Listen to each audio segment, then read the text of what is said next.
बिस्मिल्लाहिर्रहमानिर्रहीम। अस्सलाम वालेकुम। खुश रहें, आबाद रहें, जहाँ भी रहें हैप्पी रहें और हेल्दी रहें। तो मैं हूँ फ़ायज़ा और वेलकम करती हूँ आपको चटपटे पकवान में। चटपटे पकवान में आज बना रही हूँ मैं चिकन स्टीम रोस्ट की रेसिपी। सिर्फ 2 से 3 टेबलस्पून ऑयल में ही मैंने ये मसालेदार चिकन स्टीम रोस्ट तैयार किया है। आप इसे बनाएं और अपनी फैमिली के साथ इंजॉय करें। बेहद लजीज चिकन स्टीम रोस्ट तैयार होता है।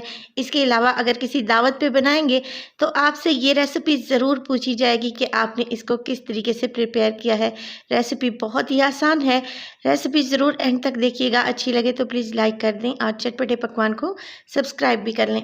तो चिकन को मैरिनेट करने के लिए यहाँ पर मुझे चाहिए होगी दही, और दही को डाल दिया है मैंने एक स्ट्रेनर में, क्योंकि दही मुझे बग़ैर पानी के चाहिए और गाढ़ी दही चाहिए।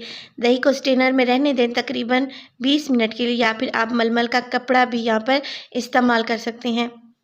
देखिए यहाँ पर हमारे पास गाढ़ा दही आ चुका है, बिल्कुल गाढ़ा है, इसमें बिल्कुल भी पानी नहीं है। तकरीबन 4 टेबलस्पून के बराबर हमें गाढ़ा दही चाहिए। अब इस स्टेज पर शामिल करूँगी मैं सफ़ेद सिरका। अगर सफ़ेद सिरका नहीं है तो लेमन जूस इस्तेमाल कर लें। तकरीबन 3 से 4 टेबलस्पून इसमें जाएगा सफ़ेद सिरका। ये डाल दें और 1 टेबलस्पून फ्रेश अदरक और लहसुन का पेस्ट शामिल करें। निहायत ही कम मसाले शामिल होंगे चिकन स्टीम रोस्ट में। अब डालेंगे स्पाइसेस। तो स्पाइसेस में मेरे पास है नमक 1 टेबलस्पून ही इसमें जाएगा सुरख मिर्च का पाउडर। तो हल्दी इसमें चली जाएगी तकरीबन हाफ़ टी स्पून के बराबर। अब इसमें डालूँगी गरम मसाला, पिसा हुआ गरम मसाला है तकरीबन 1 टीस्पून। इसमें जाएगा ज़ीरा पाउडर 1 टीस्पून, और इसके अलावा इसमें शामिल कर दूँगी मैं येलो फूड कलर, ताकि बहुत ही अच्छा सा कलर स्टीम रोस्ट पर आ सके। बस जी यही बहुत ही कम से मसाले हैं, आपको अपने किचन से मिल जाएंगे और इंतहाई लजीज रेसिपी तैयार होगी। इन चीज़ों को बहुत ही अच्छे से मिक्स कर लें। गाढ़ा दही मैंने इसीलिए लिया था कि ये पेस्ट बन जाए और चिकन पर बहुत अच्छे से जाके चिपक जाए और इसकी मैरिनेशन बहुत ही अच्छी हो। तो यहाँ पे देखिए कोई भी गुठली बाकी नहीं रहनी चाहिए। बहुत अच्छे से हमने सब चीज़ों को मिक्स कर लिया है। अब शामिल करेंगे चिकन। चिकन मेरे पास है यहाँ पर तकरीबन 1.25 किलो के लगभग, और मैं लेग के पीसेस इस्तेमाल कर रही हूँ। आप चाहें तो यहाँ पे चेस्ट के पीसेस भी ले सकती हैं, मगर चिकन के लेग में बहुत ही ज़्यादा फ्लेवर होता है और ये जल्दी से सॉफ्ट भी हो जाता है। इसको अच्छे से वॉश करने के बाद देखिए मैंने इस तरीके से गहरे-गहरे से कट लंबाई के रुख में लगाए हैं, ताकि जो मसाला हम बना रहे हैं इसके अंदर तक जाए और एक-एक रेशे तक फैल जाए। बस जी अब क्या करेंगे, जो हमने मसाला तैयार करके रखा हुआ है मैरिनेशन, इसके ऊपर बहुत ही अच्छे तरीके से इसका मसाज कर देंगे, कट्स के अंदर तक लगाएंगे और मसाला लगाने के बाद लेमिनेशन से इसको कवर लगा देंगे, क्योंकि मैं इसको ओवरनाइट के लिए रखने लगी हूँ। अगर आपने किसी दावत में बनाना है तो आप इसको ओवरनाइट के लिए रख सकते हैं, या फिर 4 से 6 घंटे तो आपने लाजमी चिकन की मैरिनेशन कर लेनी है, ताकि सारे फ्लेवर बहुत अच्छे से चिकन में आ जाएँ।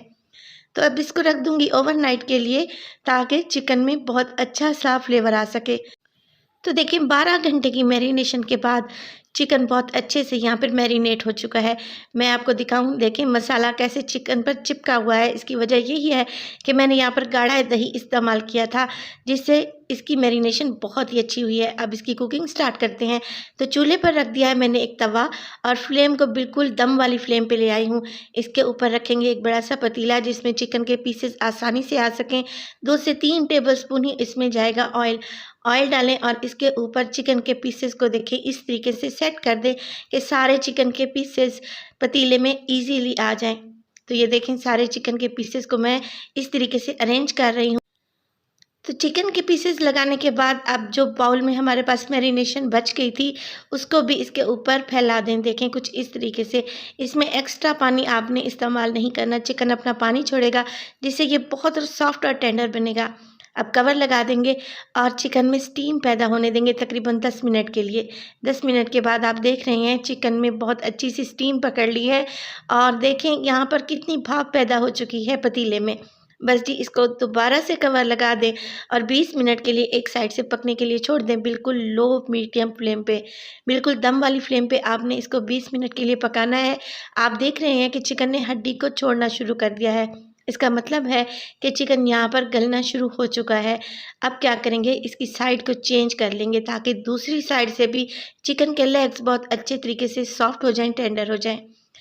साइड चेंज करने के बाद दोबारा से कवर लगा दें और 10 मिनट के लिए दूसरी साइड से भी चिकन को बहुत ही अच्छे तरीके से पका लें। तकरीबन 10 मिनट के बाद देखें लिड उठाने लगी हूँ और माशाल्लाह से देखें चिकन पे जो सारी मैरिनेशन मैंने लगाई थी वो यहाँ पे ड्राई हो चुकी है। चिकन के अंदर तक सारे फ्लेवर चले गए हैं और माशाल्लाह से ये देखें चिकन कितना सॉफ्ट और मॉइस्ट हो चुका है। बस ये फ्लेम को ऑफ कर देंगे और मज़ेदार मसालेदार चिकन स्टीम रोस्ट को सर्व करेंगे। तो रेसिपी को ज़रूर ट्राई कीजिएगा। रेसिपी बहुत हेल्दी और मज़ेदार है क्योंकि इसमें ऑयल का कम से कम इस्तेमाल हुआ है और माशाल्लाह से चिकन स्टीम रोस्ट देखें कितने ज़बरदस्त तैयार हुए हैं बग़ैर किसी ओवन के और बग़ैर किसी तंदूर के। और मैंने इसमें किसी किस्म की जाली या फिर स्टैंड का भी इस्तेमाल नहीं किया। कितनी आसानी से देखें चिकन अलहदा हो रहा है और माशाल्लाह से बेहद मसालेदार और सॉफ्ट बना है, ऐसे जैसे आपके मुंह में जाके घुल सा जाएगा। रेसिपी ज़रूर ट्राई कीजिएगा, इंशाल्लाह आप लोगों को पसंद आएगी। अच्छी लगे तो प्लीज़ लाइक कर दें और चटपटे पकवान को सब्सक्राइब भी कर लें और अपनी फैमिली और फ्रेंड्स में भी शेयर किया करें। तो अपना बहुत सारा ख्याल रखिएगा। फ़ाइज़ा को भी अपनी दुआओं में याद रखिएगा। मुझे दीजिए इजाज़त। टिल देन अल्लाह निगहबान।